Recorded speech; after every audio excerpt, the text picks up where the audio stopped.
यस्तो भयो भनेर पनि भनेको छैन। त्यस्तो भयो भनेर पनि भनिएको छैन।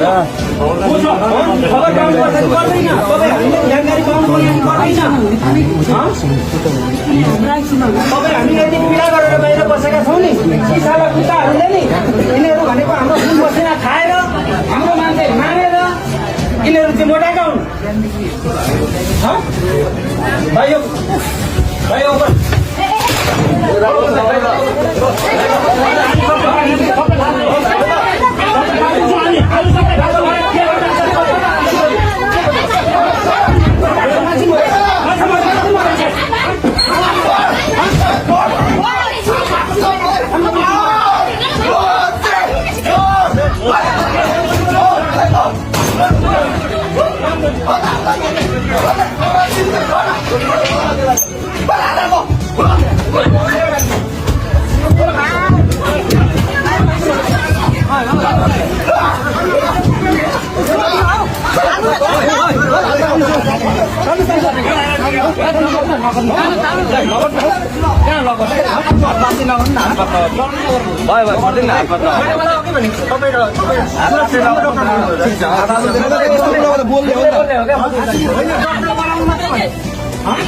डक्टर बोलाउनु भनेको छ।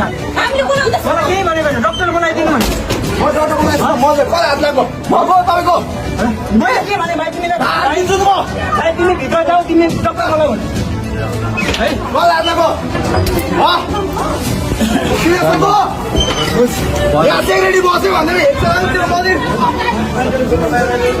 तल जानु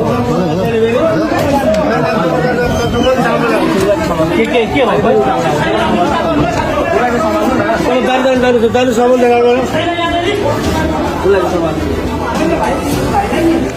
दर्शकवृन्द यो अहिलेको भनेको बीएनसी हस्पिटल भित्रको हो। यहाँ बिरामी अहिले भर्खरै त हामी यहाँ बिरामीको आफन्तहरूलाई चाहिँ यहाँको सेक्युरिटीले दुर्व्यवहार गरेर कुटपिट गरेको दृश्य यहाँलाई हामीले देखाइरहेका छौँ।